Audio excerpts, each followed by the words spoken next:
Okay, it's 7:01. So with that, let's kick things off this evening. First of all, thank you all so much for joining us. It's been a while since we have gotten together, and it's really exciting to see so many familiar and friendly faces and some new faces here this evening.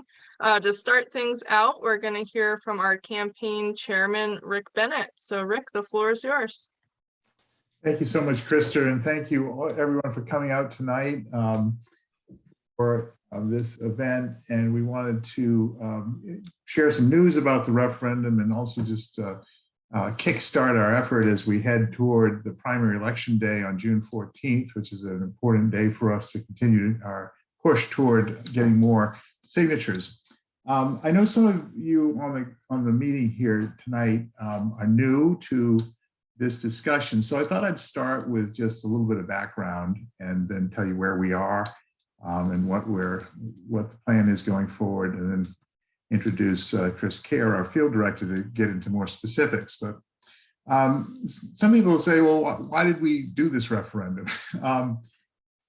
You know, the reality is that there's been a loophole in Maine's election law, which just sat there sort of not attended to for many years. And then recently, with the extraordinary spending in the referendum around question 1, we saw that a foreign government entity, actually Hydro-Quebec, which is a crown corporation owned 100% by the province of Quebec, spent an astonishing $22 million directly in a Maine referendum campaign.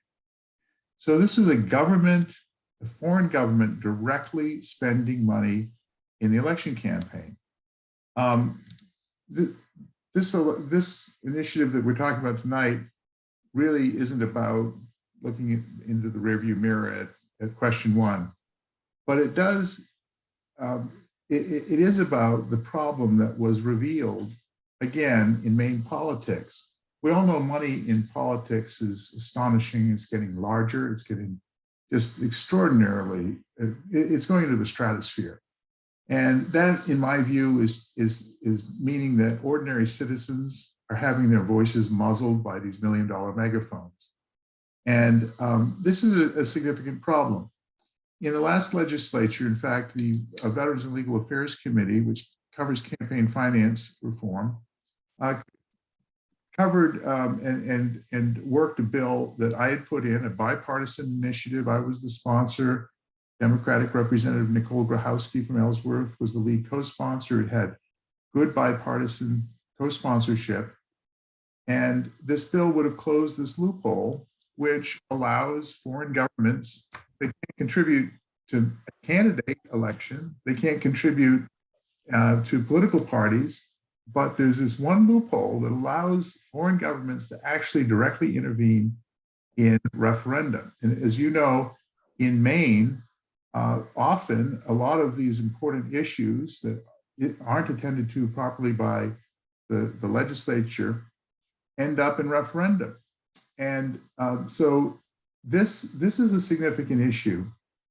LD 194, which I was referring to, was supported by the Legal and Veterans Affairs Committee, overwhelmingly bipartisan, 11-2, came out of committee, enacted on both the House and the Senate floors with wide bipartisan margins, and unfortunately was vetoed by Governor Mills. The governor's veto message was wrong on some details, but I think that it was vetoed because she saw it as wrapped up in the corridor debate. Well, this isn't about that, as I said. This is about looking forward and closing this loophole for future elections. And so we failed in the override of the veto by a single vote. And so then Representative Kyle Bailey, who is a champion of the initiative, Democrat from Gorham, and I and others decided that this was an important enough issue to take to the voters. So we put together this ballot measure. We involved American Promise. It's great to have Jeff Clements, the founder and president of American Promise, on the meeting tonight. Jeff's group has been working tirelessly on the problem of money in politics. We all know the federal level with the Citizens United case, and that decision has opened the floodgates. And Maine has gone on the record for many years now. It was back in 2013, Maine legislature said that we need to pass an amendment to the Constitution to allow ordinary people the equality of speech, and by closing and allowing us to regulate money in politics. And so Jeff's group is working on that side at the national level. And so what we've done with this referendum is combine a lot of initiatives into one. The notion that we ought to close this glaring loophole on foreign government direct involvement in our elections, make it more disclosures about foreign spending in our elections overall, and also look at the question of overturning Citizens United so that we can restore our democracy at the federal level. And so part of this referendum language actually calls on our congressional delegation to support a 28th Amendment to the Constitution to do that.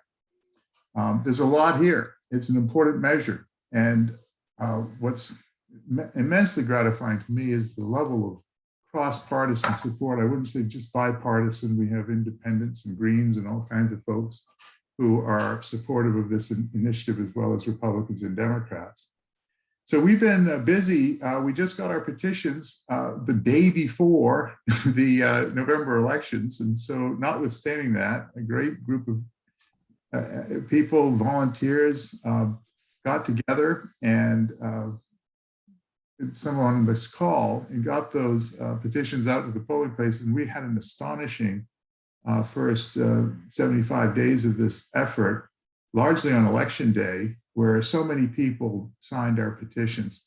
And so we are off and running. We're shooting for the 2023 ballot, which means that we have a few months to finish collecting the at least 63,000 signatures that we need to make the ballot. I'm really pleased to announce that we're about halfway there. We've crossed the halfway mark, actually, toward that goal. And so we're in a very good position to finish the job over the next few months, including the primary election in June and beyond. Now, I mentioned Kyle Bailey, who was a great partner and a great leader of this effort from the beginning. Kyle actually resigned the Maine legislature so that he could take this on full-time as campaign manager. And he did an extraordinary job, has done an extraordinary job. In recent weeks, he's unfortunately been called out of state for family issues that he has to deal with.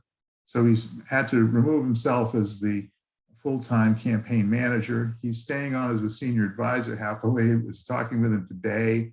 He is eager to be involved and continue his involvement, just can't do the full-time management job.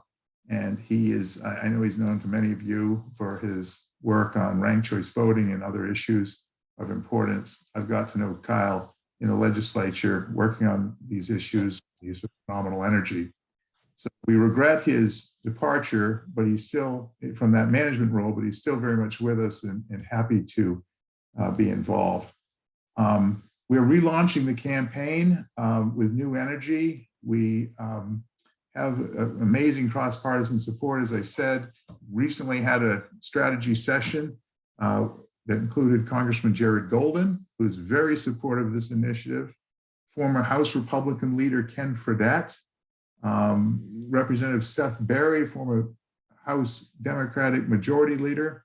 Krista West, for example, is well known as an activist on populist issues and also as a Republican strategist.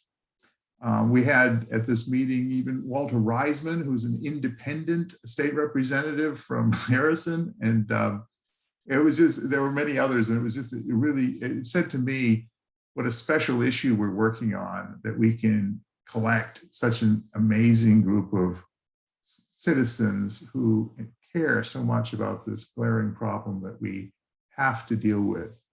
I wanted to say also that right now, one of the critical things we need to do is raise money. We're forming a finance committee to help do that. We've had some major contributions along the way, and recently we've got some more major contributions coming in, which is absolutely critical so that we can do both a paid and a volunteer program that will work to get this job done and get these signatures here. I want to ask you if you can help with fundraising. Krista, I think, is going to throw up a link in the chat box now so you can see how to do that. Maybe you could copy that link and send it along to people that you think might be able to help us further, because there are two things that we really need to do in the next, I like to focus, right? So there's two things that we need to do in the next couple of months here. And that is to organize that ground game, the field groups, the volunteers and the paid folks who are going to get this done. That means organizing them real time for town meetings, the primary election, as well as the festivals and fairs and all the summer events in Maine. So we have to do that. That's job one. Job two is we need to support that effort with lots of money in the bank. And I know it's achievable. This is an issue which loads of people support. It really is an easy sell. When I know those of you who, as I have, stood at polls and asked people to sign, I mean, nobody is refused because everybody seems to get this issue. And we've given them a vehicle to do something substantive and significant to stop the corrosive impact of money in politics. So with that, we're happy to take questions later, but right now I'm pleased to turn it over to Chris Kerr, our field director, who will be talking about all the activities in the upcoming election and other events that we've got planned in order to bring in those signatures. And with that, again, thank you for attending tonight. And Chris, happy to have you on board doing the great work you're doing. Thanks, Rick. Thanks for the campaign update and for your leadership on the campaign. Hey, folks, I think I know most of you. My name's Chris Kerr. I'm the field director for Protect Maine Elections. Thank you all so much for joining the call tonight. I'm grateful that you took time out of your evening to join us so that we can discuss this urgent issue of foreign governments and billionaires not buying our elections. I've been working in the electoral reform movement for a little bit, and electoral reform isn't always the flashiest subject, but it's so vital to addressing all the other issues that we care so deeply about. I think regardless of which issues you're most passionate about, if you don't spend at least 20% of your volunteer time working on the issue of money in politics and government interference, and the time you spend on other issues won't matter. I think this is so fundamental. I think it's the most important issue of our time, and I'm really grateful that you've joined this movement or have been part of this movement as we get things back into full swing. I won't sugarcoat it. We had a challenging winter. As Rick pointed it out, we had a very successful election day where folks really rallied, and we were able to have an incredible showing of support. But after that, it was just really tough to gain traction. We weren't helped by the fact that we were 2 years into a global pandemic, and the holidays are always stressful, and the harsh weather makes it really tough for collecting. But we still managed to come out of it with a really solid start. We've got, as Rick mentioned, half the signatures already in, and we're in a really good position now to move forward and get the rest of them to get on the 2023 ballot. We shut down for a bit over the winter, as I think most of us did, hibernated a bit. But we've utilized that time. We've been growing our team, we've improved on our resources, and been working on a clear plan for getting to 80,000 signatures. And then over the past month, we've been back out in the field. I've been going around, traveling around the state, bouncing around, setting up signature collection events with volunteers. And it really has been amazing. The reception has been so much better than it was in the winter. We're having a lot of fun.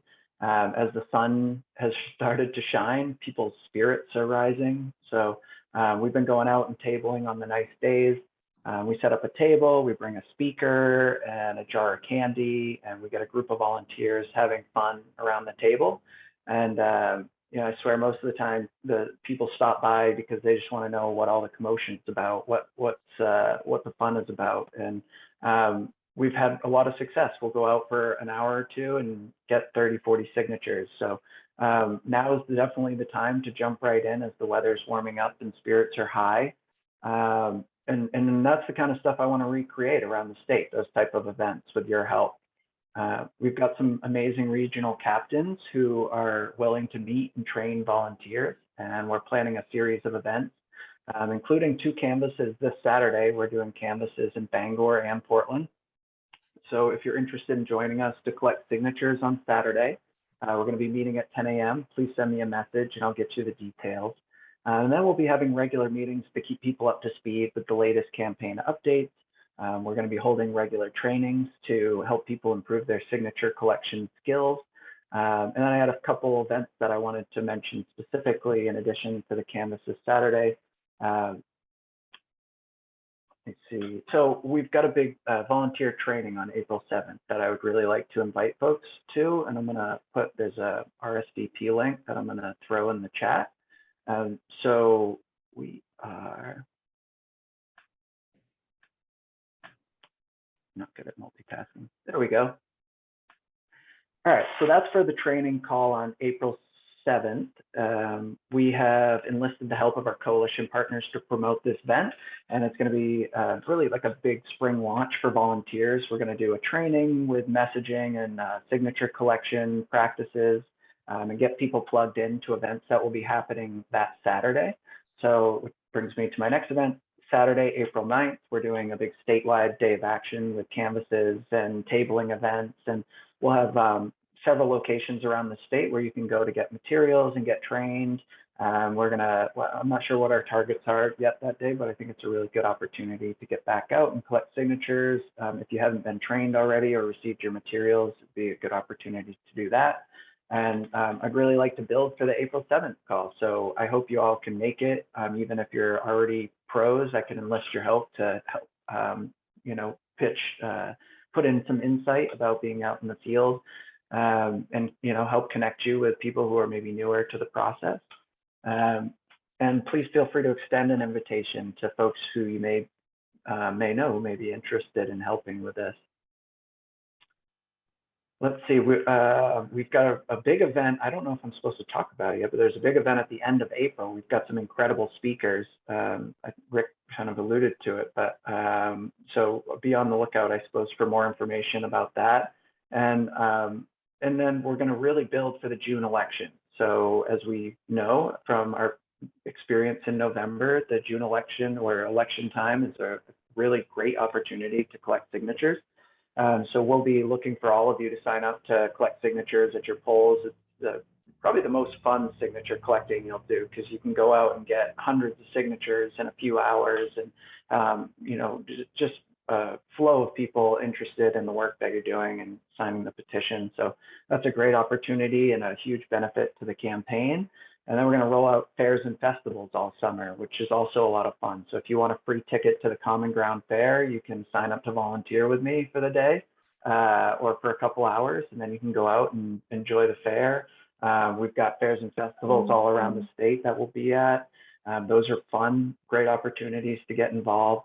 And then even just locally, like, it doesn't have to be that big. Some of the best collection we've done lately has been, you know, I've been in Skowhegan. I set up in front of George's banana stand and I get 20 signatures an hour there. It's great. And we've been doing that. It's just trying to stop in front of small markets. I'm happy to call and get permission, but, you know, sometimes that's best coming from folks who are local. You know, go into the store you shop at every day and ask if you can set up in front. We can get you the materials and a table. We're targeting farmers markets and transfer stations. We've already secured permission at over 20 transfer stations around the state. I've actually yet to be refused. That, like, no one has ever told me I can't go to a transfer station. So I don't know if that's because it's public property, perhaps. They're great. They're great places to collect. There's only one town, so you only need one petition. It's very simple, and people tend to stop and sign your petition. So we've got tons of ideas, locations, opportunities for people. I'm happy to do in-person trainings if you're new to the process. Sometimes it's best to go out with some folks to start. I'm happy to do that with you, train you on a Zoom call, whatever kind of assistance you need. We're here to empower you.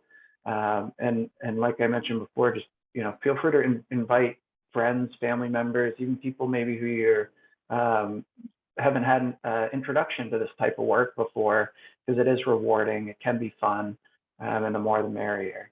So I don't need to just sit here and talk at you the whole time. I'd love to hear if folks have input, questions. I'm not sure if I have the rest of the time or if there's other stuff scheduled, but I'd welcome feedback from folks in the Zoom call.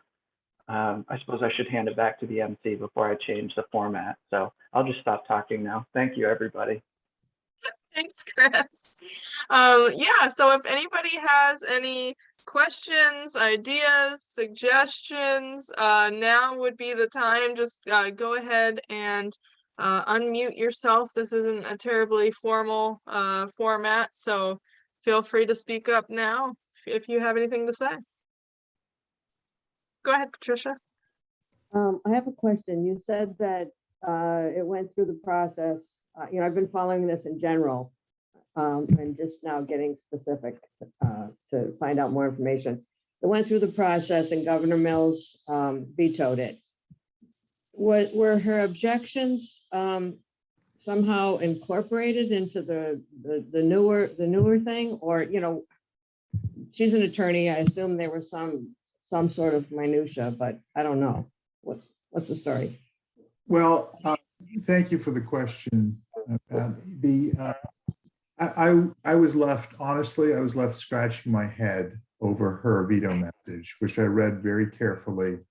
She, in her veto message, listed 5 companies in Maine that she was worried that this bill would have muzzled from speaking in matters of importance to them. I looked at the 5 companies. I mean, they're listed. You can see it in her veto message. And I was pretty curious about that by looking at the companies, because the bill applied to foreign government-owned entities. And it didn't strike me as logical. So I called each of the 5 companies and asked them if they had foreign government ownership. None of them had a shred of foreign government ownership. So I think in part, her veto is based on misinformation that she was given, probably by her staff, that mischaracterized the specifics of the bill. As I said, I called the governor's office and I asked politely to speak to them about my findings, and unhappily, her general counsel, who I was told was the person to talk to, never returned the phone call. You can draw what conclusions you will from that. I think, honestly, my own assessment is that Governor Mills was in favor of the CMP corridor. I think she looked at the bill as maybe putting the thumb on the scales of that particular referendum, even though if it had taken effect during it, it would have been very late to have any impact. But I think that was this, I'm just speculating a little bit, but I think that was really the basis of the concern. Certainly her veto message was flawed. I do also think there's a difference of opinion. And the State Chamber of Commerce, for example, was very actively against the bill.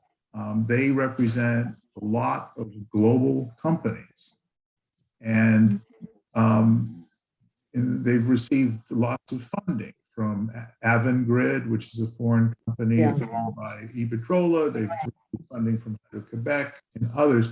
The fact is that we live in a globalized economy where foreign governments, state-owned enterprises, are running much of the global economy.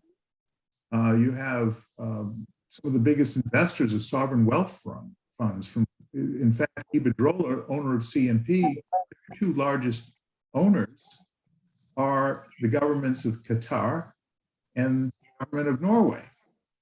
And so I think there's this sense that, and we heard this from the Chamber of Commerce, that you got to let these business entities have, quote unquote, free speech. People can disagree on this question. That's why, 20% of the people polled probably say they don't like this idea. 80% of the people polled say they do like the idea. Yeah. So, and unfortunately, some of the 20% are some of the most powerful incumbent economic entities in the world. And they've spent vast sums of money. Jeff Clements would tell you, and maybe he will here in a moment. I should let you tell the Uber story, Jeff, because I think that says a lot along this line about the intrusion of huge corporate money into our politics. Some people aren't that bothered by it. Some people, it helps their own ends. I find it deeply disturbing. I think most people do. And I welcome Jeff. I don't mean to put you on the spot here, but if you wouldn't mind adding your own voice to this answer, I think it would be great. Sure. Thanks, Rick. And hello, everybody. Patricia, thanks for that question. And the Uber story, well, let me just say first, I know how important it is to establish one's Maine credentials when talking with Mainers. And every time my wife and I live, whenever we can, on Peaks Island, she's from Gardner. My 3 kids were born in Maine.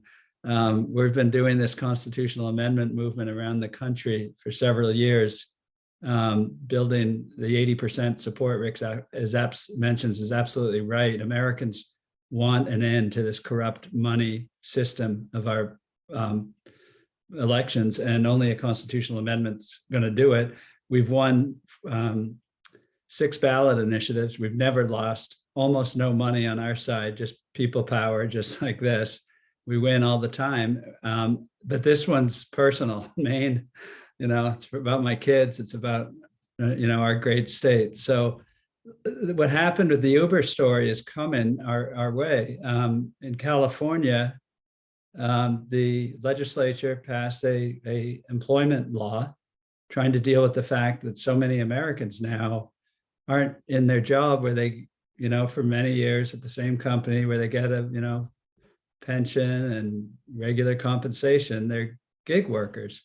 And that's a profound impact on families and people's lives and communities. And of course, Uber and the gig economy, the big very large global companies would prefer not to have the burden of taxes, employment costs.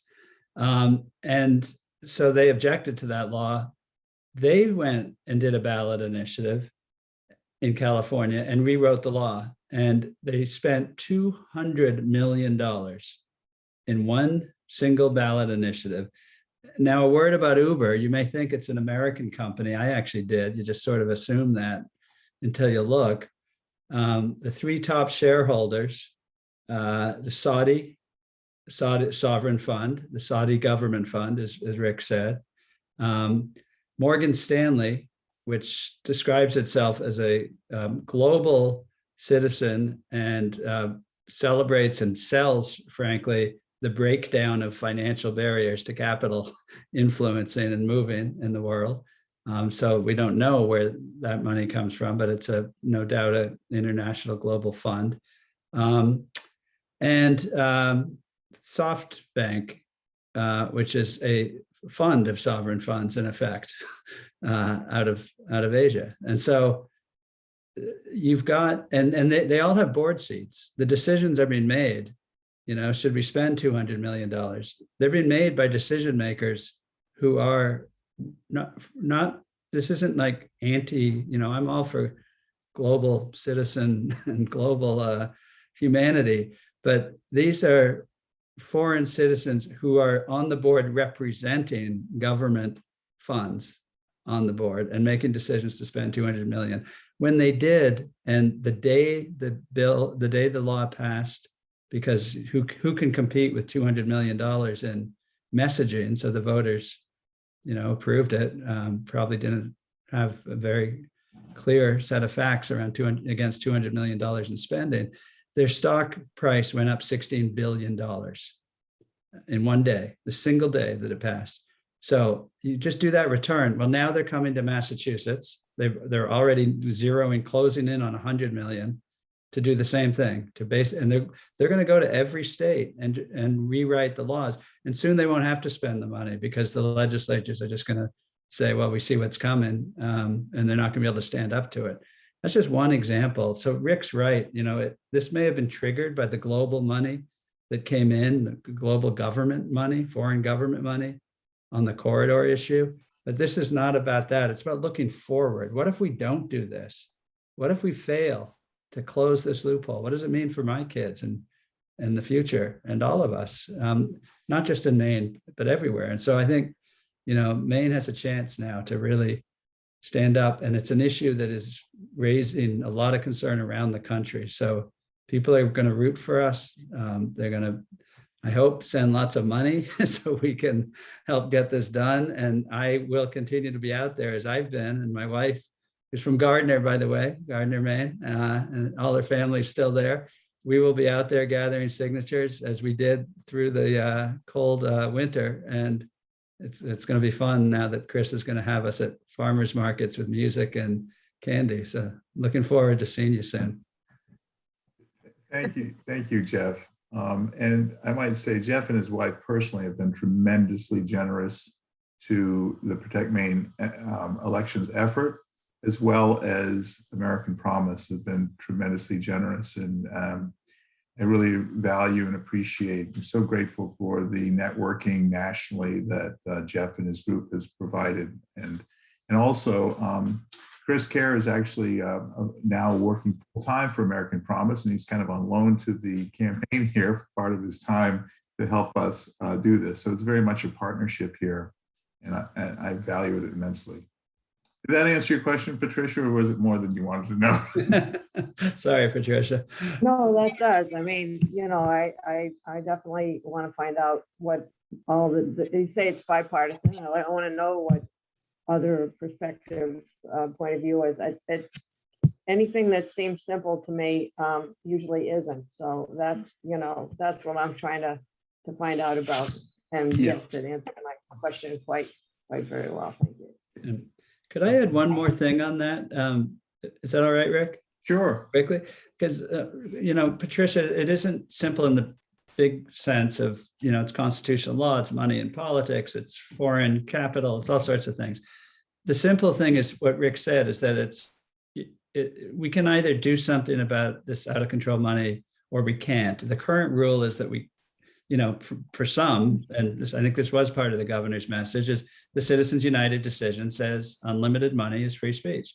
So there are constitutional concerns when you regulate money that's being spent to influence elections.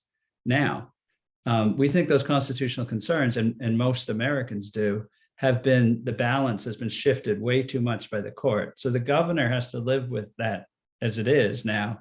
The beauty of this is that it fixes the loophole and it addresses the constitutional question. It says we're going to amend the Constitution. It puts the Maine State Ethics Commission behind reporting to help the congressional delegation work across partisan lines. Olympia Snow is on our advisory council. It really is a deeply cross-partisan issue. And so we can fix the constitutional problem for the governor and anyone else who's concerned about that by voting on this one too. And that's why, by the way, the statutory provisions of the bill, if you look at it, it's a statutory language focused on something that we know constitutionally we can address, which is foreign government involvement. In fact, the FEC, the Federal Elections Commission, just recently ruled that that they don't have jurisdictions, but states do, over spending in referenda campaign. There's about half of the states allow citizens initiatives. And of those, the vast majority have already closed this loophole. So what we're doing is legal, it's constitutional, but if we went too much further, we would run into the ground of that we need to address with a constitutional amendment. And just a point to add, that came up a lot during the LD 194 debate. There's a difference between speech and electioneering. And that's really where this is. You know, even if we pass this law, even if 194 passed, a foreign government-owned company could still have op-eds, they could still go on the radio, they could still run ads about how great a drop of rain in northern Quebec is. They can do all of that. They just can't tell Mainers how to vote and put money behind ads that tell you how to vote. Other questions or comments, ideas for the effort?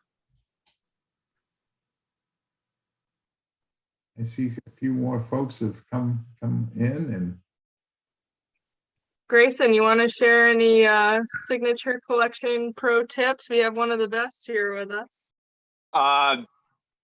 Thanks, Krista. Thanks, Rick. Thanks, everybody, for. Whoops.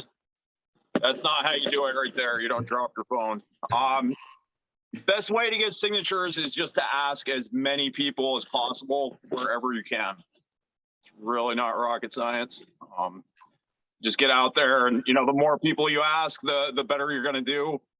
And my whole spiel is just, hey, will you sign to prohibit campaign spending by foreign governments in Maine elections? And a lot of people are just taken aback when you say that, and they're like, what do you mean foreign governments are allowed to spend money? And they're pretty shocked by that. So most people, it's pretty easy to sell, as some folks have been saying, but it is just a numbers game. It's just getting out there and asking as many people as humanly possible. The more people you talk to, the more signatures you will get. Thanks, Grayson. I think part of that, one of the challenges has been, because this is it seems like such a grand slam, right? Is that so many people support this issue. The legislature already expressed their support for it. It should just fly right through. But the fact is that we still have a lot of legwork to do to get this on the ballot. And that's why we need your support. Once we get it on the ballot, I think I don't know what, I believe that Mainers will support this, but it requires us to actually grab the clipboard and get out there. And that's where we're here to help guide you. I saw in the chat, Linda Dubois, did you have a question about cost concerns? I don't quite understand it. If you wouldn't mind unmuting yourself and elaborating. Yes, out gathering signatures. Some of the questions that you get that people are posed, a lot of them were wanted to back the governor 100%, and most of those questions were very easy to answer. But one I had trouble was they were worried. One of her concerns was the cost of what it would be to know if a company was a foreign government and what it would cost the state. And I wasn't sure. I had a lot of answers I wanted to say, but I didn't know what I should say. Well, this isn't. I would say this prohibition. The question, I guess, is how do we enforce this prohibition? And we actually, it's easy just to say it's illegal, right? But we know that money seeps through every available crack in our democratic edifice. And so, and we've got to be ever vigilant. That's the first answer. The second answer is that there is an affirmative requirement in this legislation, in this bill, in this proposal, that the people who most of the spending goes toward, which are the big media companies or the media companies in Maine, the TV stations and the radio stations and all, they have to make sure that they don't receive funds from from foreign government controlled entities. That is a new requirement that would be put upon them by this legislation. So first of all, you make it illegal. We've got really large fines and penalties if people violate it. That's all in the bill. And then you have the enforcement mechanism, not just the usual thing about waiting till somebody complains, but actually put an affirmative requirement on the people who are largely the beneficiaries of the spending to make sure that they don't take this corrupt money into the system. I also just have to say this. I mean, I recently came across the fact that we're talking about how porous our reasonably open society is, which is always, it's a good thing that we have, the ability to speak and to talk and to debate things, but it is a pretty open door that we have. And Russia has spent $182 million in the last 3 years that we know of, just that we know of. They've probably spent vastly more, trying to lay the groundwork politically in this country for their invasion of Ukraine. That's just the documented amounts of money that have been reported legally. We have a very open system that allows well-moneyed interests and even foreign governments for pushing their agenda into our political system.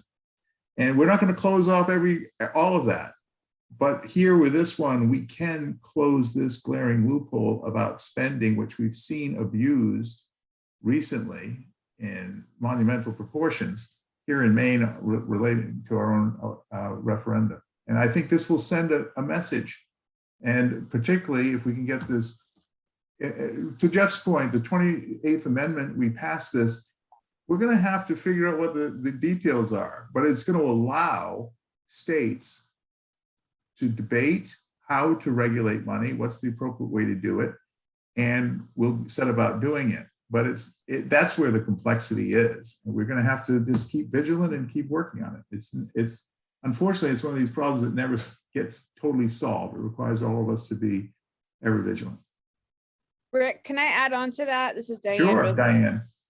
So we already have this in place for candidate elections as it is.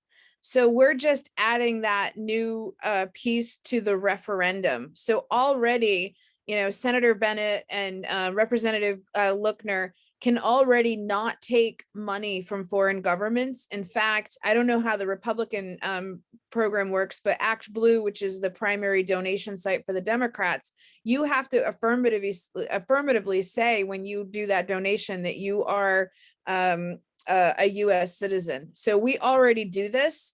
The commission is already primed to deal with this issue, so it's not going to add a new burden to the state that we're not already doing. The only difference is we're doing it for referenda and not just candidate elections.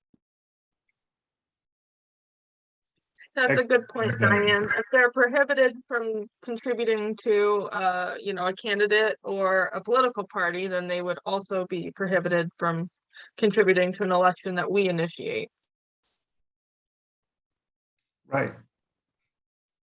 And by the way, most other foreign jurisdictions make it illegal for Mainers, either individual citizens or corporate entities, and certainly our governments, from participating in any of their elections. So this is kind of standard practice, and shame on us for not having closed it earlier, but we're going to get it done. We also raising up the Ukraine and Russia thing, we now see in real time in a way that we didn't when we first started this election. I've been working on the Russian issue for many years at the national level, but what we're seeing in Ukraine right now is all of the worst fears come to fruition. So everyone is seeing it now. So it's much more prescient on people's minds than it was even just literally 2 months ago. So I think the more people can see our petition out there, the more you're going to see people wanting to sign and wanting to collect too.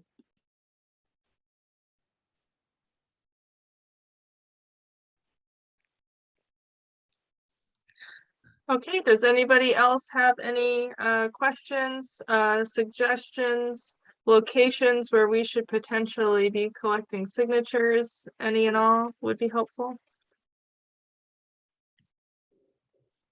Okay, with that, thank you everybody for joining us for this campaign update. It's really great, even if it's on Zoom, to see all of you, so many familiar faces here and new faces. Thank you so much for joining. And please get in touch with Chris if you haven't already received your petitions. We're going to need to be at as many polling locations as possible for the June primary, and this time we won't have to do, things to keep our pens from freezing. We won't have to wear lots of layers of clothing and take breaks to, thaw our hands out. It will be so much more enjoyable than the last several elections where we have collected signatures. So if you can help us and you don't have petitions, please sign up now, even if it's just that one day where you can commit to being at a polling location for a few hours. It will be the most important day for the remainder of this campaign. So Chris put his contact information in the chat box. Grab it there if you don't have it. And thank you, everybody. I think Rick has one more thing to say. If I just could say one last thing. First of all, somebody made a note here. What a crackerjack team we have. We do. We have the best people behind this across the spectrum that I've ever seen arrayed in Maine politics. And that it's so inspiring to me personally. So that's great. You're in great company. I put my personal email in there as well. Chris is focused on the ever important job of signatures. I'm focused on giving that whole operation support, particularly on the fundraising side. If you have any ideas on fundraising, please, you share the donate button there, but also just get in touch with me. If there's somebody you think I ought to reach out to, that we should reach out to. This is fuel in the tank to get the field operation to deliver the signatures. Those are the two simple things. And again, Krista, thank you for your leadership and everything you're doing. And thanks for sharing this meeting today. Really appreciate it. Okay, thank you, everybody. Have a good night.